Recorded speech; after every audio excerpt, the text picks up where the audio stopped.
Welcome, everyone. It's great to see so many people here today for our third Superwomen in Tech webinar. Superwomen in Tech is a community focused on creating awareness and opportunities for underrepresented tech talent. We do that by addressing topics and challenges within the industry. This topic today will be all about creating a bias-free hiring strategy and the steps it takes to create one. We're joined by an incredible panel of guest speakers who will be introducing themselves shortly. This community is supported by Source Group International. We're international recruitment specialists. We discover technology talent for forward-thinking organizations.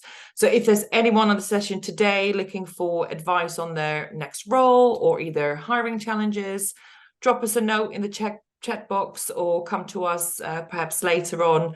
It's possible as well, of course. My name is Davy. I'm a senior recruiter within our Benelux team for Source Technology. I personally mainly focus on data and software engineering. I'll hand over to Gemma, who will take us through some housekeeping things as well. Yeah, perfect. So my name's Gemma. I'm also a recruiter, but within the Switzerland team, and I mainly focus on system engineering. Just a few house bits to go over. So we will have question and answers. These will take place at the end of the session, but if you have any questions throughout, just put them in the Q&A box and we can come back to them at the end. As you're probably aware, this event is recorded and the full recording will be available after the webinar. Full details of how to sign up to our next event will also be available at the end of the session, and we will also send links to all our panelists' LinkedIn pages, so please give them a follow afterwards. I will now hand over to our panelists to introduce themselves. So Julianna, if you would like to start. Perfect. Yes, thank you. Hi, everyone. I'm Julianna. I am an organizational psychologist. So I studied for my master's and PhD in the States, actually, where my research focused on leadership and also gender differences. I was a consultant for several years, focusing on leadership assessment and development until about 3 years ago, where I joined an HR tech startup. I was mainly focused on creating psychometric assessments and other people analytics solutions. So I was really into tech-enabled hiring and recruitment. Now I'm kind of in the middle of a transition, actually. In my last role, I really loved embedding the science of organizational psychology into technology and making it as widely accessible as possible. So I'm taking the leap into entrepreneurship now and actually building a mobile app called LeadHerself, which focuses on leadership development for women and those whose leadership might differ from the norm. So that's my shameless plug. If you're interested in finding out more, or maybe even being a beta tester for the app, please, yeah, find me on LinkedIn. Happy to be here. Thanks. Perfect. And Ibtehal, if we go to you next, please. Thank you, and hello everyone. My name is Ibtehal, and I am a talent acquisition team lead, currently working at HelloFresh. My team is hiring for engineers in Berlin, US, and Canada. And generally, if you are connected with me on LinkedIn, I speak about diversity, equity, and inclusion topics. And basically, and actually, the main topic that I focus on is women in tech empowerment and enablement. Perfect, thank you. And Olivia, if you'd like to introduce yourself, please. Yeah, hello everyone. I'm Olivia Lewis. I'm based in Berlin, Germany. I think the only German today here. My background is in physics, and then I did a PhD in neuroscience and went over to data science after. So now I'm within Orange Business Services, and I lead a team of data scientists in Europe, and also form the strategy for our customers for data science and AI. Amazing. Great. Well, thank you all for joining us, obviously. We will be asking some questions throughout this session, and we'll be doing that in a bit of a logical order in terms of like the hiring process. We will kind of introduce which section we're in, obviously, just beforehand. But I think the first question to be asking. I think we'll go to you, Juliana, on this one. What is unconscious bias? How do we define it? Yeah, obviously a great place to start. When we're talking about unconscious bias, we're referring to beliefs that we unknowingly hold about social or identity groups. So these stem from our tendency to organize the world around us, to simplify the world around us into categories using what we call heuristics in psychology, but like mental shortcuts that we just make sense of our environment through. So they're great for interacting with our environment efficiently, but not so great when we're trying to objectively evaluate another human. So, you know, when we talk about the hiring process, bias is so deeply ingrained, and the first step to mitigating it is to be aware of what biases there are and how they affect us, how they can creep into hiring. So I do have like the top 5 that I think, you know, since this is a Women in Tech webinar, that affect really gender, but there are so many biases out there. Performance bias is a big one. So women tend to be hired for what they have done, and men are hired for what they can become. So women have to have the experience. They're judged by their past performance, whereas men are judged by future potential, and they're assumed to have the skills. That's a tough one. Likability bias, this one's super popular, the social penalty that women face for being assertive. You know, we need women to fit into our nice little box, the stereotype of how women should show up. But when they're nice, or when they do fit that stereotype, they're often seen as less competent. So they face that double bind. The next one would be maternal bias. So this assumption that women are less ambitious, they're less committed to their careers. There's one study, there's one figure around this that I always enjoy sharing. It's that when the role PTA coordinator is added to a woman's CV, that's in addition to everything else that's there, she's 79% less likely to be hired. And she's also offered less money for having an extra role that kind of gives away that she's a parent. There's also the similarity attraction, or affinity bias. We like people who are like us. We like people who look like us, who have the same beliefs, same backgrounds. And hiring managers actually spend more time interviewing people who are like them, which gives those people more of a chance to demonstrate their potential.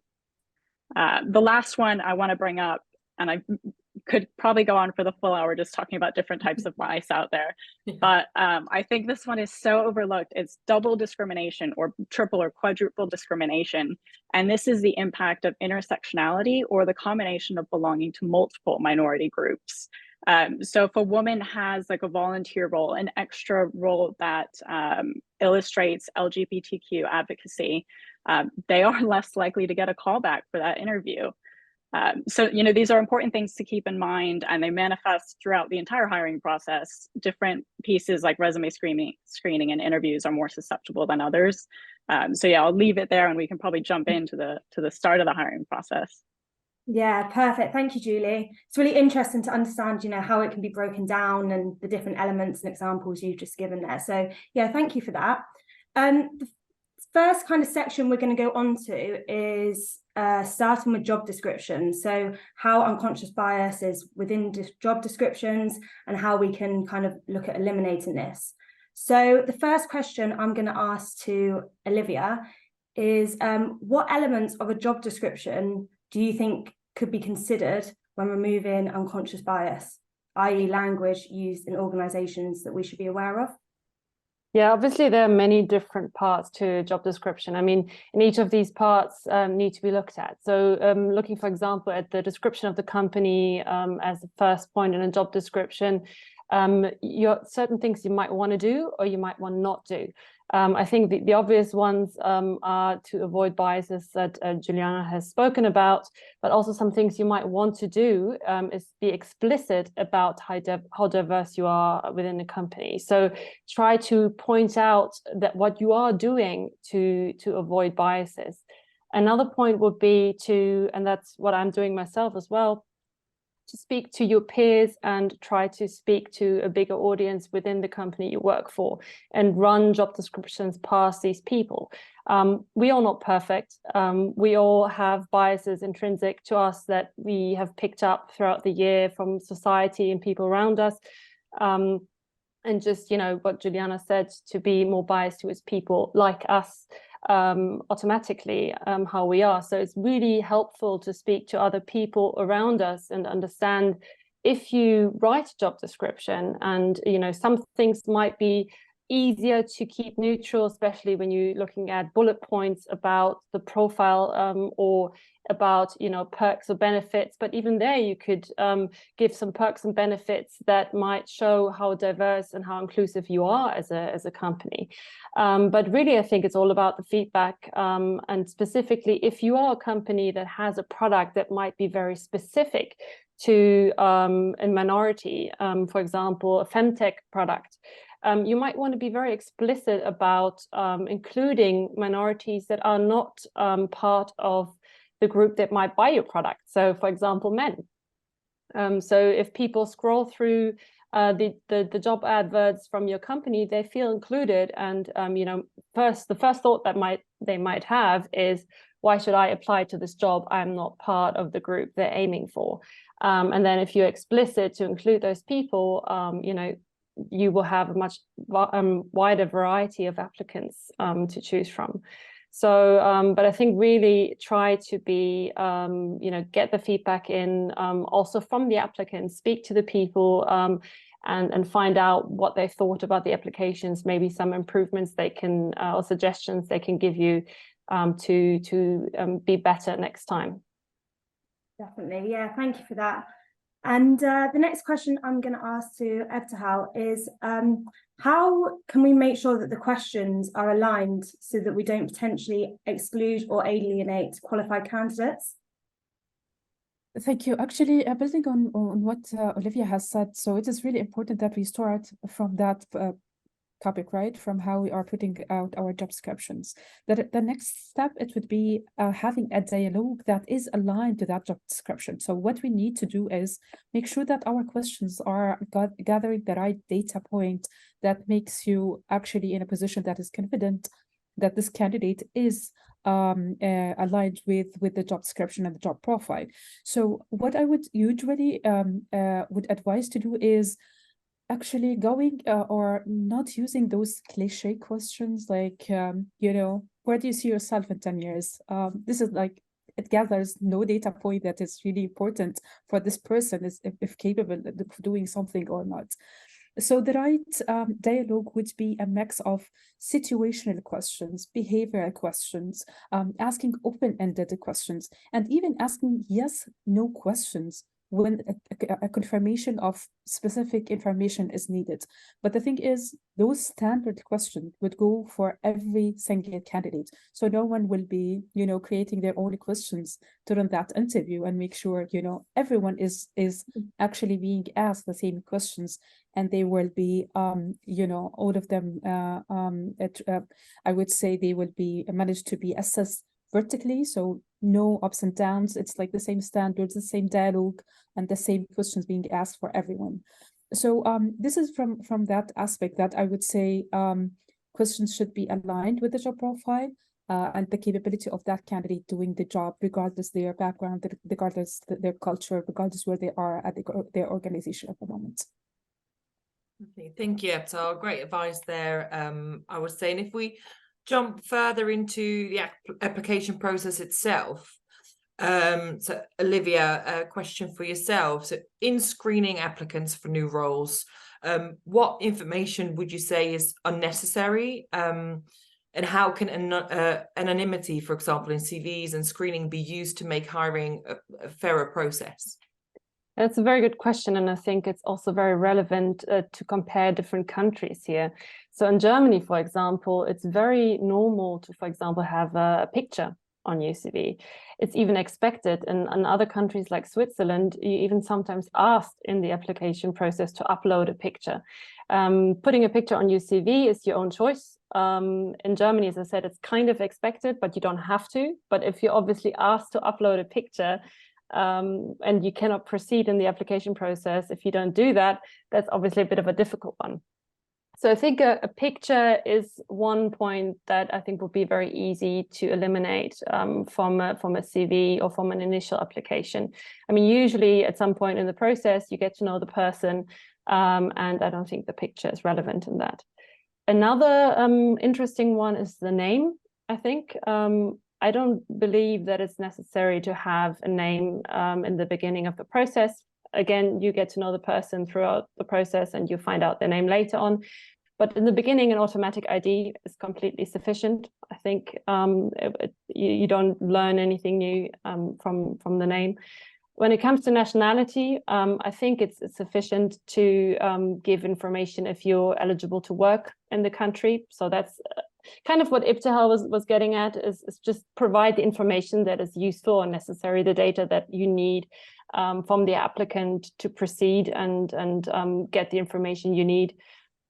Also, phone number and location, can be anonymized. So I don't believe there's any need for that. So I think there's quite a lot of information that could easily make the process a bit more equal, really concentrating on or focusing on the values that the person brings and eliminating kind of first points that people might focus on, even though they don't give any information to how good the person would be in the role you're hiring for.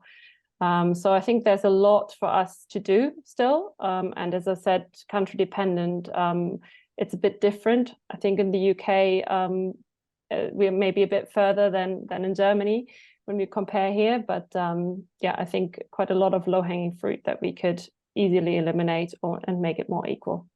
Yes, definitely. Yeah, I'm from the Netherlands myself, so it's very normal to have a picture in CV and kind of expect it, but you can see that change slowly coming. So yeah, definitely. And kind of looking at skill-based versus identity-based applications. So should companies focus on creating tasks potentially within the application process that bypass the candidate's experience and background altogether? Julianna, what's your thoughts on that? Yes. I will elaborate a little bit. So, if we bring this back to the basics, the steps in a hiring process should reveal what best predicts success in that job. And potential comes from all sorts of backgrounds, and the hiring process needs to even that playing field. So my favorite case for blind recruitment is from the New York Philharmonic Orchestra. So some of you might be familiar with this story, I don't know. But basically in the 1970s, the number of female musicians in the orchestra started climbing drastically. And these are positions that rarely turn over. Once you're in it, you pretty much stay for most of your career. And actually in 2022, last year, for the first time in its 180-year history, the orchestra had more women than men in its ranks. But before the 70s, it was so rare to hear a female musician play. So basically what happened was that they set up this physical screen between the auditioning musician and the hiring committee. And these blind auditions were a complete game changer for diversifying hiring. I think only a decade later, women were making up like 50% of the new hires into the orchestra. It's like, maybe that's not super feasible today to just put up a physical screen between you and the candidate you're looking at, but we can learn from that and figure out, what skills do we need to measure and how can we kind of remove all of that noise that isn't relevant to them doing that job well.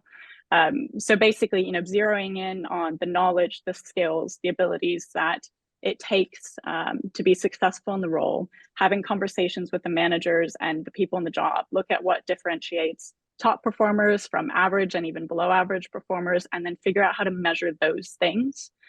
So tasks, getting back to your question, tasks, which I would call like work samples, like some sort of snippet activity exercise from the job, those can be really good, assuming they can really illustrate performance effectively. Don't just create one if it's, not a real reflection of what they'll be doing in the job. You want to focus on skills that are required at time of hire, not things that are easily trainable. And when you're thinking about designing a task like that, you want to think about what criteria would define excellent performance and how the outputs from those tasks would be evaluated. And the last point about these work samples that I love is that it's actually a great way for candidates to figure out whether or not they really like that job. It gives what I call a realistic job preview. So they're doing that sample of the work and they do not like it. They realize that it'd be horribly boring and that's most of what the job is going to be. Then they know that before you've wasted the time on hiring them and, getting them into the role and they realize they don't like it.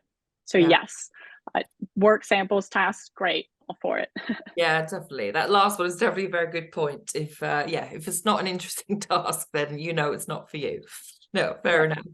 And if we then kind of slip into the interview side of the process, So again, Julianna, I'll stay with you on this one. So how do we ensure ongoing awareness and education to avoid unconscious bias for everyone involved during the hiring process? Right. So it's a good question. I mean, training is always the answer with these things. I know there's a lot of mixed opinions on the effectiveness of like implicit bias training, but at the end of the day, it's still useful to let people know what biases play a role in the hiring process, which ones they might be more susceptible to, and you know how they show up in the hiring process typically. Training on how to conduct interviews, training on how responses to questions should be evaluated, how, if you're using a test or some sort of assessment, how results are interpreted and how they fit in with the other information you're getting from a candidate. I would just say don't assume somebody knows how to conduct an interview because they might have been doing it wrong for several years.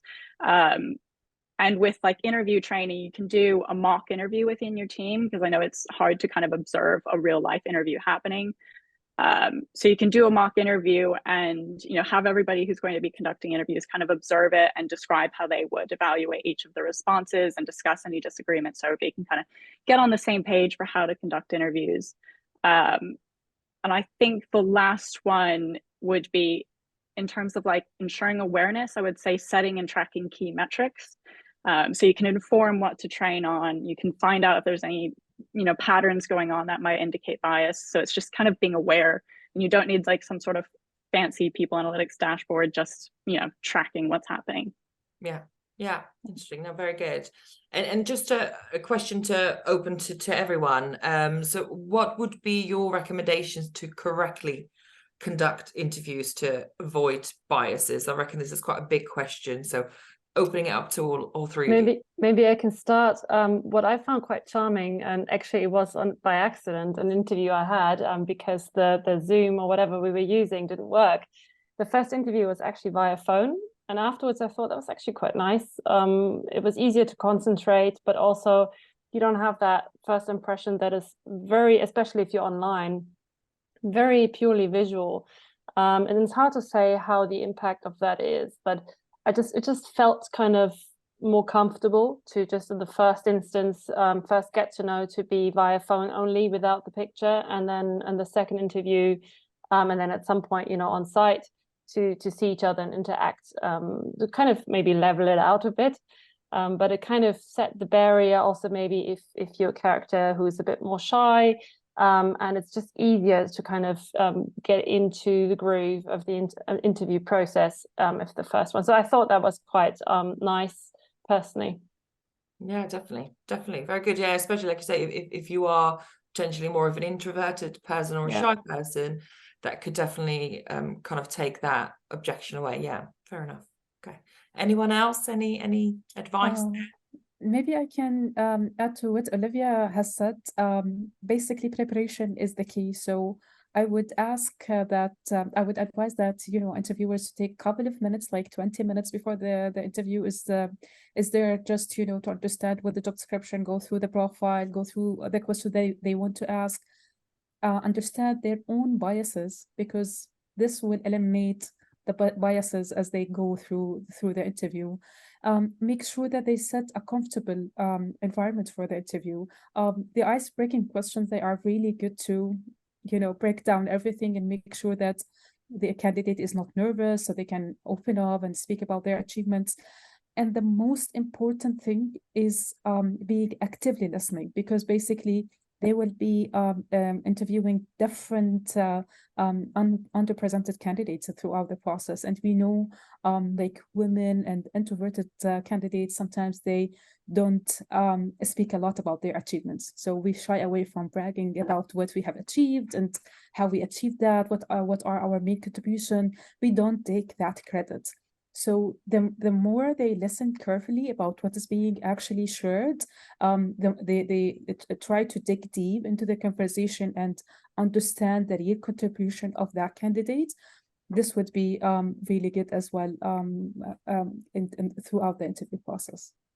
Definitely, yes. Yeah, very good advice. Yeah, Julianna, do you have anything to add potentially? I do. Yeah, I love interviews. Interviews are totally my jam. I just want everybody else to talk. Yeah, so I mean, I think Ibtehal already brought up structured interviews, asking the same questions to each candidate so you have that consistency. And this is, you know, supported by the research. There was a meta-analysis that came out last year, maybe the year before. And for those of you who don't know, meta-analysis is basically a study of studies. It's like a summary or a review of a relationship or a topic that's out there. So this meta-analysis came out on the best predictors of job performance. And so at the very top, we have structured interviews. And then below that, we've got specific types of tests, job knowledge tests. We have the work samples or tasks that we talked about, several other things. Down the list, we have unstructured interviews. And even below that, years of experience. So, you know, we make decisions very quickly. There is a study that showed 25% of interviewers make a decision within the first 5 minutes of a conversation. But when we're following a set process, when we have points that we want to cover and we have questions that we want to get through for each candidate, then we kind of even that out. We force ourselves to evaluate each candidate on the same criteria. And a lot of us, I don't know, depending what, you know, your role is in the hiring context, you might be doing a bunch of interviews back to back or even a lot in a day, which is exhausting. And by that last one, your judgment is definitely impaired. It's like that, the hungry judge effect, where like right before lunch, they're much more stricter with their punishments. And then after lunch, they're a lot more lenient. So, you know, we do need to keep that in mind. And I think, you know, something you obviously need to ask about technical experience and stuff like this, but I'd also bring up asking about soft skills. So asking behavioral questions in an interview, you know, tell me about a time when. So if there's a technical role, but, you know, they need to be interacting with clients a bit, you can ask a question like, tell me about a time when you had to explain a problem or a solution to somebody with a non-technical background. And then, you know, not even just asking that same question across candidates ahead of time when you're preparing, you can think through what specific elements in that answer are you going to look for to know that that was a good answer to that question. So, you know, with my example, did they adapt their style, their language to the individual's level of knowledge? Did they follow up to check for understanding? Did they, you know, was the goal of the interaction achieved? And so you can kind of check off each of these things when you hear an answer, and it helps you figure out if you've got all the information you need from a candidate. And there's one more point I do want to bring up here because it's my favorite thing about interviews, but giving candidates a way to structure their responses to questions, like the STAR method, the situation, task, action, result, gives them a way to, you know, put their best foot forward and gives you a way to know that you've got all the information from a question that you need. So for those of you who don't know, the STAR is the situation, so what was happening, the task, what the goal was, the action, so what they had to do, and then the result, what the outcome was of that situation. And so once you've got all that, you can, you know, you've got the same information from all of your candidates and you can evaluate them a little bit more evenly and objectively. Yeah. Very good advice, thank you. And just to kind of finalize this bit here, Ibtehal, sorry, how do we ensure that interview panels represent, let me just say, I wanted to ask you another question. So yes, sorry. How do we ensure that interview panels represent a variety of company perspectives?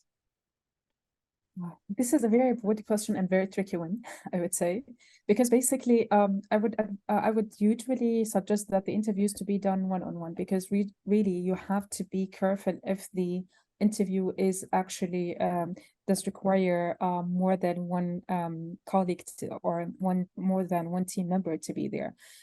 We have to look at the structure of the team, making sure that everyone is fully trained and they are confident about conducting interviews, making sure that you don't overlook those minorities within the team themselves to be able to sit in these interviews and conduct interviews. Make sure that those panels are gender balanced. You cannot just put, especially in tech, usually those panels are very male dominant, and that's why I would say we have to make sure that, you know what, this interview, does it require actually more than one team member to look at, and why is that? And how we can actually make sure that even with that diversifying that panel, actually getting the right data point at the end of the day. It is usually that the more diverse the panel is, the attraction would be easier throughout the process, right? So this goes all to the attraction strategy that we usually have before even kicking off the process. So basically, I would say fully train everyone on the team, making sure that everyone is included and invited to the table, making sure that we are not overlooking those minorities within the team, and making sure that we're empowering them with the knowledge to be in that place. And then asking ourselves, okay, does that require more than one person to assess? How we can actually minimize that, I would say, non-balanced kind of gender balanced kind of panels as well. So this is one of the things that we usually look at in the tech side of the business. Amazing. Yeah, thank you, Ibtehal. And I just want to kind of expand on the training aspect that you and Julie have mainly focused on there without the interview section, because obviously this part is really important to eliminate unconscious bias. So the first question I want to ask is, how can situational and behavioural screening be used during the hiring process? So Ibtehal, if I come back to you for this one. Great. So basically, this builds on everything that we have spoken about, Olivia, Julie, and I think, throughout the process. The thing is, as Julie has said, this is the type of the interviews that we would like to have. Is like to have a structured interview. So basically, we have to have a dialogue that includes different type of questions, and those questions they do gather valid data points for you to assess the capability of the candidates of doing that job, right? So basically matching that candidate profile with the actual requirements of the job. And the thing is, the STAR method that Julie has actually shared already is an amazing way to make sure that, you know what, you have a situation, you have digged in that situation, you got the action, you understand that the person has shared all the information needed for them to be considered for that job. So I would say always actually maintain that dialogue that has that mix of questions that are related to the job profile and is structured in a way that will get you the data points that you need to gather throughout the hiring process. Definitely, yeah, thank you for that.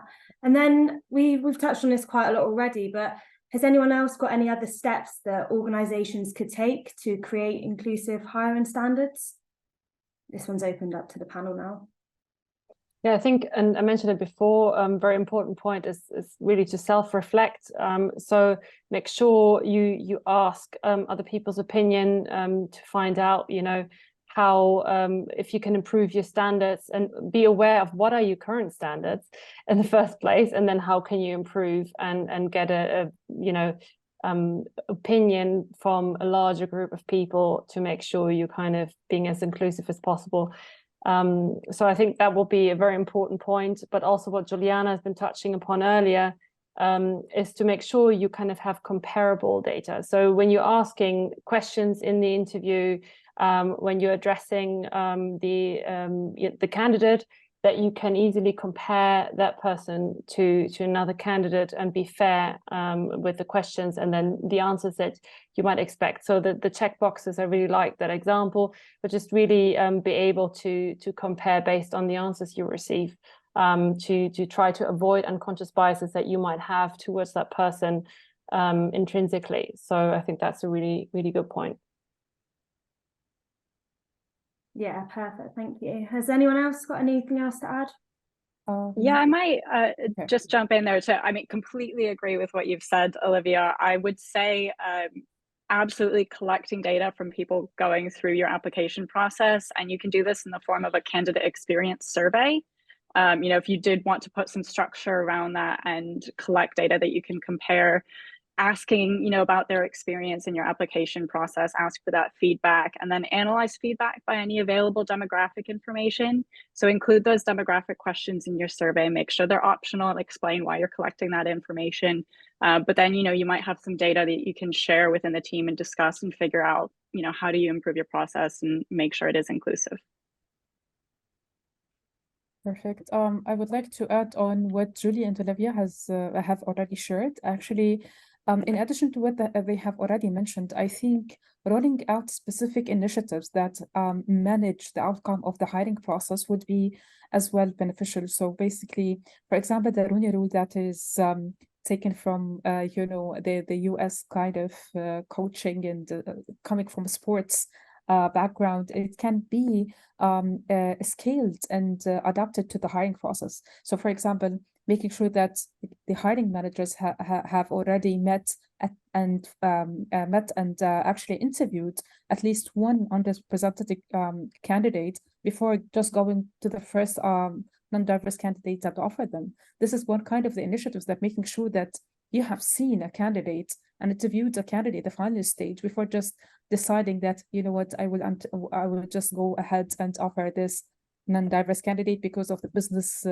necessity, business needs, and so on and so forth. So I think this will give the responsibility and the ownership for the hiring manager to make sure that they are hiring and interviewing more diverse candidates before just ending up with hiring the first candidate they see and assess. Lovely. Yes, thank you for those insights and advice. So if we kind of leave the hiring process behind and kind of step into that post-hiring, Ibtehal, for yourselves, how do we know we're building diverse teams and inclusive teams post-hiring, and how should that be tracked? So how we ensure that is happening, again, I would circle back to the training and education part, because this is ongoing process, right? If everyone is being educated and being coached on how they are actually conducting interviews and asking the right questions, making sure that they set the right environment for the interviews, and making sure that they are capable of eliminating or actually identifying their own biases, unconscious biases, that would be something that is really beneficial throughout the hiring process. Data is the main key here. So understanding the structure and the org structure for every team, where they are at the moment, what is the breakdown of that team, is it diverse or not? Because this would actually help them setting the right strategies once they do have openings for their teams. And actually, I am reading actually a book at the moment. It's a handbook for diversity and management, sorry, and it is for Deborah Plummer, if I remember correctly. So it is really amazing. So it's giving actually really beneficial information for leaders, new leaders, I would say even seasoned leaders, decision makers, what kind of initiatives that can help them build diverse teams and can help them actually having that as a reference for their teams. So it gives that ownership for everyone on the team to make sure that their teams are diverse, their teams are being presented by different groups, and making sure that they are building from within this inclusive environment as well. So yes, this is something. Yeah, brilliant. Thank you for that, Ibtehal. And we'll ensure that that book's posted in the chat after the event or during the event, so everyone can access that if they would like to. The next section we're going to go on to, probably bring up some different opinions, is around AI and how unconscious bias may be within this, or how we could look at eliminating it within AI. So the first question, which is actually open to the panel, is, with the introduction of AI, should we really be reliant on AI during the hiring process, or should the power and responsibility still be back in the hands of the hiring team? So I want to speak about that one. So it's obviously my baby, but so I'm hugely passionate about AI and data science, and we can do amazing things with the technology out there. I mean, everyone who's played around with ChatGPT recently knows that there's a lot of power in that. And The short answer would be yes and no to the question. So I think for some things, we absolutely have to use the tools that are out there, and for some other things, we don't.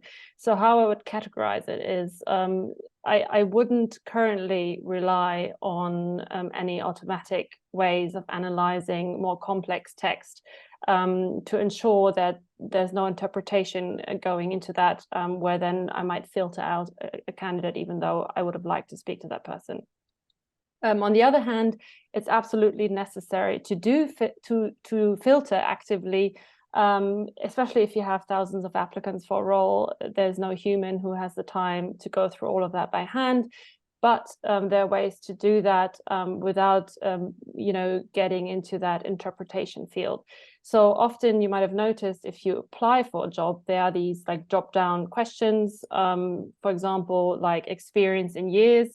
So if you ask how many years, relevant years of experience do you have, or other questions that have very specific answer in a drop-down menu, that is very then easy to filter on without leading into interpretation, because you can do a cutoff. You can be like, it's really necessary to have X years of experience for this role for whatever reason.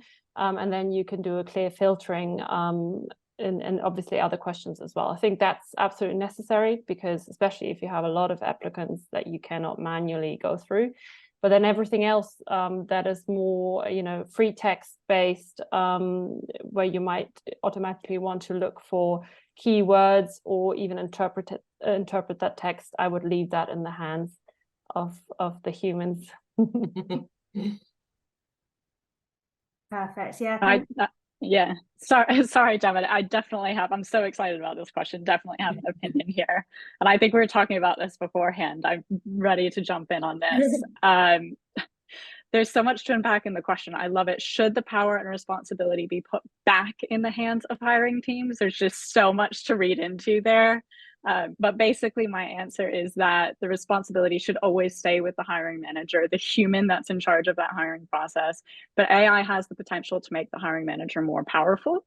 So AI has been around for a while. There are a lot of cool things happening, a lot of amazing innovations, and there are ways to, reduce your candidate pool based on criteria that are very important for the job, where this can be super handy.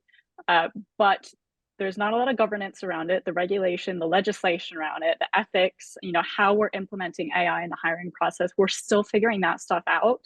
And, with the introduction of ChatGPT and OpenAI, it's very easy for people to create some sort of half-baked solution where it's going to screen resumes and it's going to spit out your top candidate.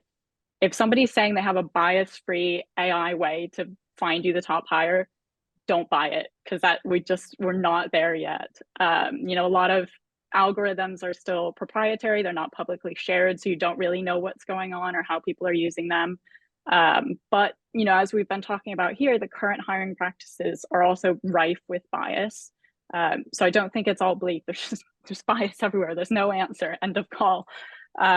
AI has so much potential to help us override these, human shortcuts that we demonstrate that are so ingrained in our society and so ingrained in our history.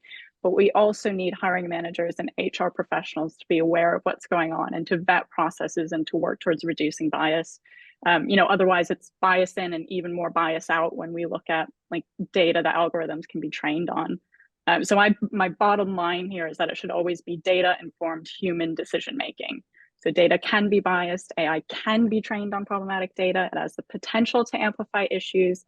That doesn't always happen, but basically, don't just accept something because it's data-based or it's fancy because it's AI. Start skeptical, do your research. When you're considering whether to implement a tool, experiment with it, and then most importantly, track results so that we can empower hiring managers who should still have the responsibility and the power and all of that, but use tech to our advantage and use it to take over tedious aspects and then strengthen our decision-making capacity. Yeah, there have been scandals in the past, right, where companies have been using CVs of people that they have hired and have been very happy with within the company. But if you have that bias amongst the people that work for you, and then you train an algorithm on that, you can imagine what kind of suggestions will come out of that. So indeed, be careful. Yeah. I would just add one last point, because basically I agree with Olivia and Julie here. There's nothing much to add, but it is like you have to be conscious about what part of the process that you are implementing the AI. So making sure that as Olivia has said, because this AI tool cannot distinguish biased language, right?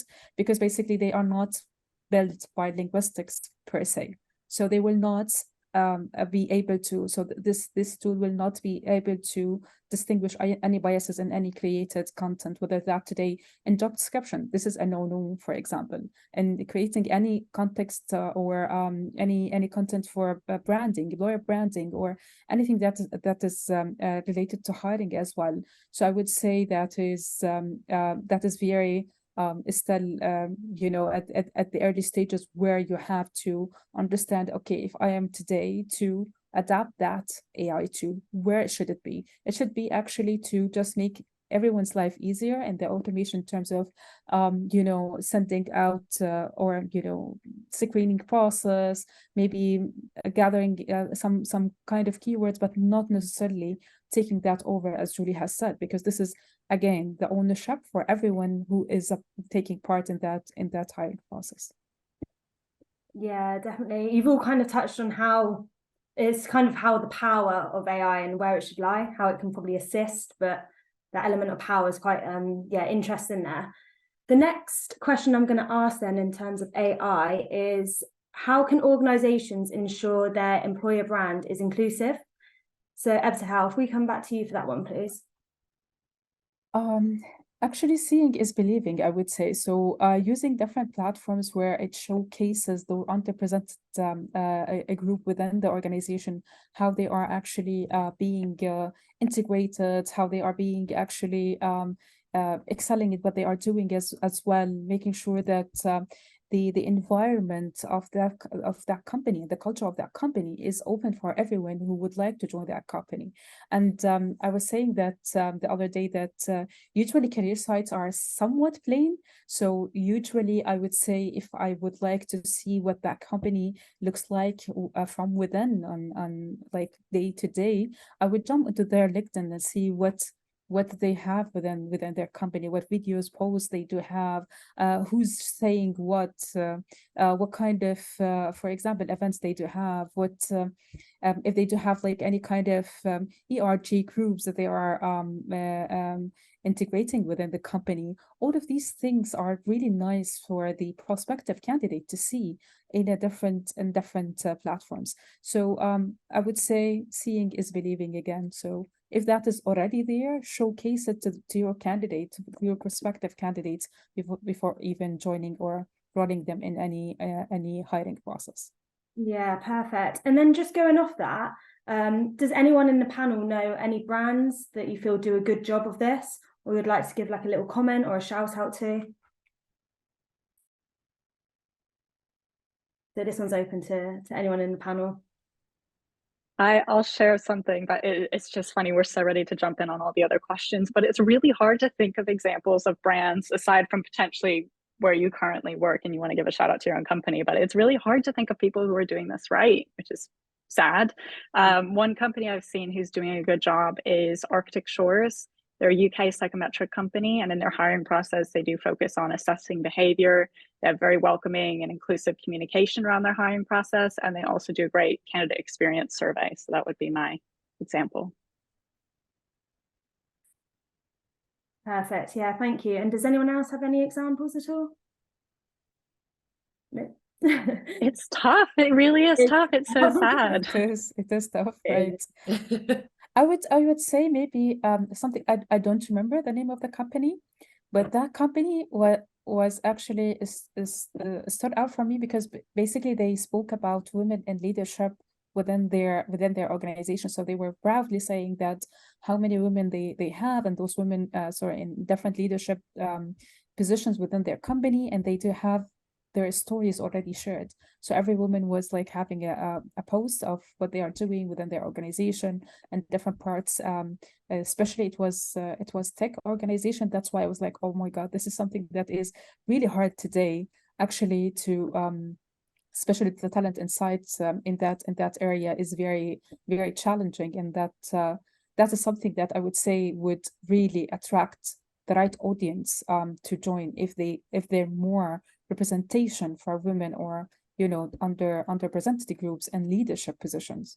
So this is something that is powerful. Yes, definitely. So we've discussed a lot of insightful topics this evening. Does anyone have any sort of final takes they would like to share about what we've discussed, or what tech companies should be doing about unconscious bias? Anything you want to add that we haven't covered? I want to pick up that point from Ibtehal. So I think it's really important to not just speak about the topic or try to implement it in the hiring process, but live it in the way that you have a diverse leadership within the company. If you don't have a diverse leadership, I think you will never really get to diverse teams or an unbiased hiring process. So I think that's kind of the foundation that you need, at least as a goal. It's hard to say when are we really there, but to have that, to be aware of that fact and try to get there. And then the second point I want to make is, I think it was also mentioned before, to have a process and guidelines in place. So it's really important to be aware of what are the potential minefields, what you need to watch out for, what you need to pay attention to, and then get feedback to improve. So I mentioned that a few times. So really speak to people, be aware of what you should and shouldn't do, and what you can really pay attention to be equal to everyone you speak to. Yes, definitely. That be aware point is definitely very not an easy one. No, it's not easy, definitely, but it's a good first step, I reckon. Yeah. Anyone else want to kind of add anything? Yeah, I can jump in on that one. I mean, basically to kind of iterate, but then kind of expand on what Olivia said. The hiring process, we're just talking about opening the door to the right people, but people need to be able to find the door, and then once they're in the room, you need to keep them in the room. So you can craft the most perfect hiring process that minimizes bias and optimizes predictive validity and hire the perfect person, hypothetically.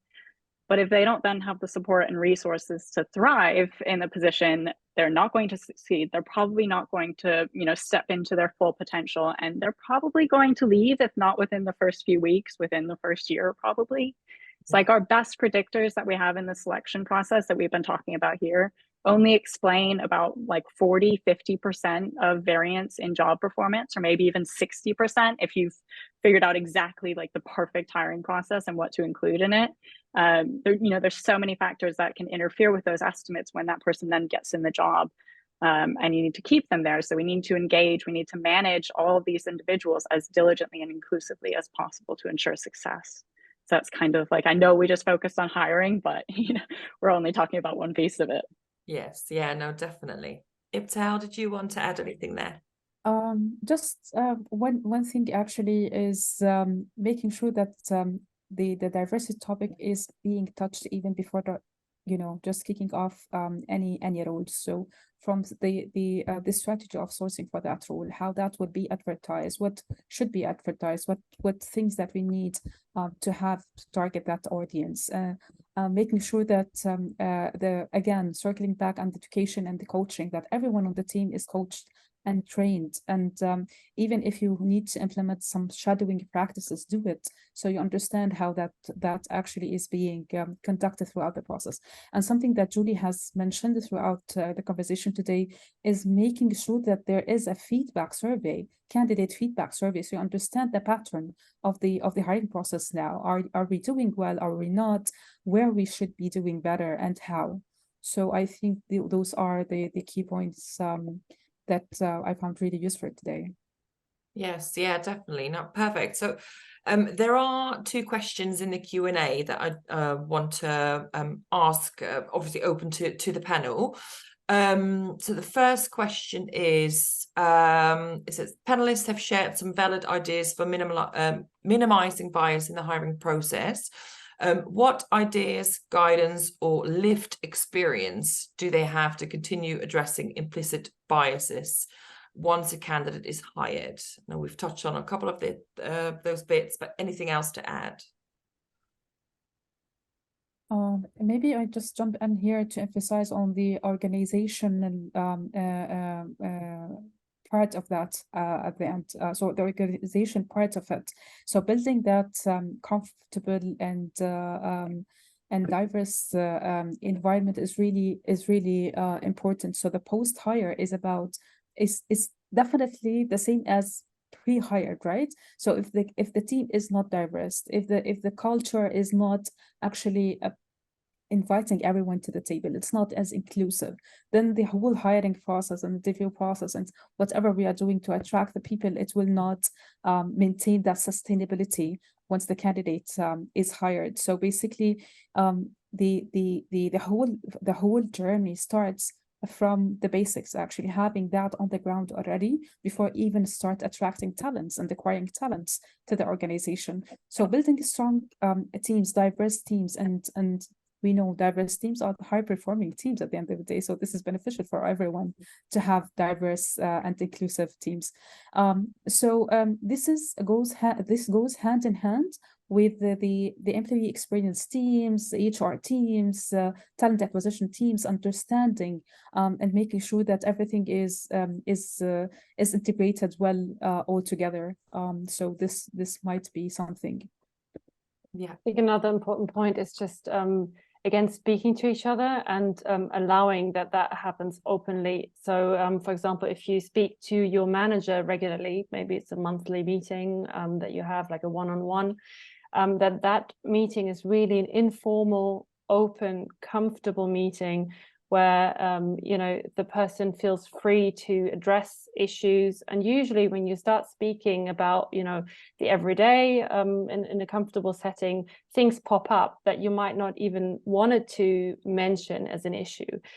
So it's very hard to go to your manager when you have a problem and address it. But if you speak kind of openly and it's kind of a comfortable situation, then things might pop up and they don't seem like a big issue that you might have to make an appointment for and address it, because then it becomes like a big thing and it might be scary to address. So I think that's kind of the baseline, that you have that environment of really freely speaking to each other and to your manager to ensure that things, if they do, if there are biases or issues, that they do come up and can be resolved.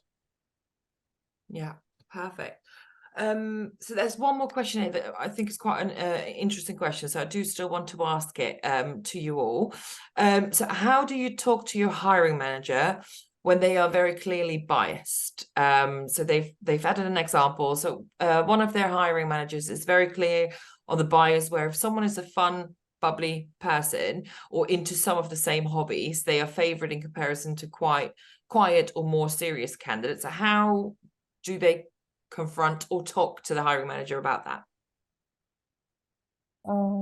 Maybe I can jump in here just to make sure that this person doesn't take that over their shoulders, because it is not on them to correct that kind of behavior. It is really hard to actually talking about to your superiors about something like that. I would say sometimes people would shy away from actually addressing this. So I would actually say maybe including someone who's capable of communicating their feedback and in a confidential manner. And usually those are the people team, our colleagues in the different department. So basically maybe the HR business partner of that business. Try to set up a conversation with them, making sure that you have the evidences and you have an actual proof that this person is not taking that hiring process seriously.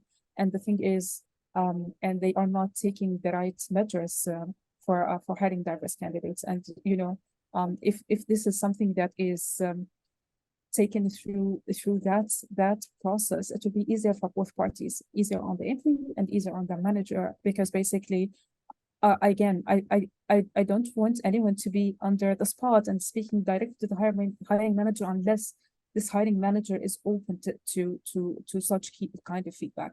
So I would say go to the manager if they are open to that. If you see that this person doesn't change their behavior, this is very serious. It is not like something that we can just overlook. So we can include someone from the HR business partner team. Just speak to them, let them know this is what kind of problems that the team is is having at the moment. So maybe this is one of the ideas. Yeah, very good, very good. Anyone else have anything there to add to Ibtehal? I might, yeah, just one point on that. This brings to mind something that, you know, doing the structured interviews, focusing on what skills are important in the role is meant to help. It's meant to, you know, that impression that you get of somebody when they're, you know, super bubbly in the conversation and maybe they're a great interviewee. That is actually a skill that's being measured. And if it's not relevant to the job, like maybe if you're hiring a salesperson, or if they're a fun, bubbly person, maybe a cheerleader, then that is something that's relevant for the job. But, you know, bringing it back down to the skills and making sure that they're asking questions and measuring those responses and how that person is coming across in the interview on what's important in that actual job, you know, whether or not it is job relevant, and just focusing on those concrete behaviors that evidence be what I'd add. I think also if you give feedback why you might say yes or no to an applicant might also help, because it helps you self-reflect, you know, was that an intrinsic feeling why I want to reject that candidate, or did I actually have specific reasons for the rejection, right? So a fun, bubbly attitude could be an intrinsic yes, even though if I reflect on it, you know, did they fulfill the points, you know, the check boxes, as Julie was saying, or did they maybe not? And the other way around as well. If I say no, is that something that is an intrinsic feeling maybe due to a bias, or is there actually a reason behind why that person should be rejected? So I think really that self-reflection and reasoning also very important, because I'm myself applying for jobs right now, actually, so it's really funny to see. And often you don't even get any feedback. So, you know, applying for a job and basically being ghosted and not getting any feedback is very difficult. And I find that strange, because a lot of feedback could be also done automatically. We talked about AI already before. So, you know, based on some things that I might have selected on the drop down, or, you know, there could also be an automatic response saying, sorry, the process is delayed. We will get back to you in a week. So I think that whole feedback, speak to, you know, to the applicant, whether that's in an automatic fashion or not, and self-reflect, I think is very important. Really good point. Yeah, perfect. Thank you for that. I think we're going to have to start wrapping up here. Oh, I think we've had one more question come in. We'll cover this one really quickly to see if anyone's got any points to touch on it. But someone's asked, one of the major barriers in Europe around evaluating bias in AI-powered pre-hire assessment concerns GDPR and the collection of sensitive data, such as demographic data.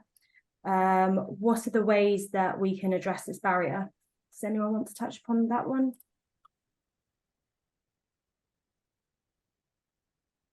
I'm not sure that I have understood that correctly, but I will try to answer as much as according to my understanding, but I don't know if that is the right one. So basically, every ATS today in Germany, let's say I speak about Germany, it cannot be implemented unless it is aligned with the GDPR. And there are some questions that are allowed even within that the GDPR in place. For example, we can understand where is the candidate is coming, for example, nationalities, and there are some questions that they are voluntarily they can answer if they provide it. So let's say that ATS, you have already set a couple of questions for the application. There are some voluntarily information that you can share with the employer, and some they are actually required for the job profile. But the thing is, there's nothing that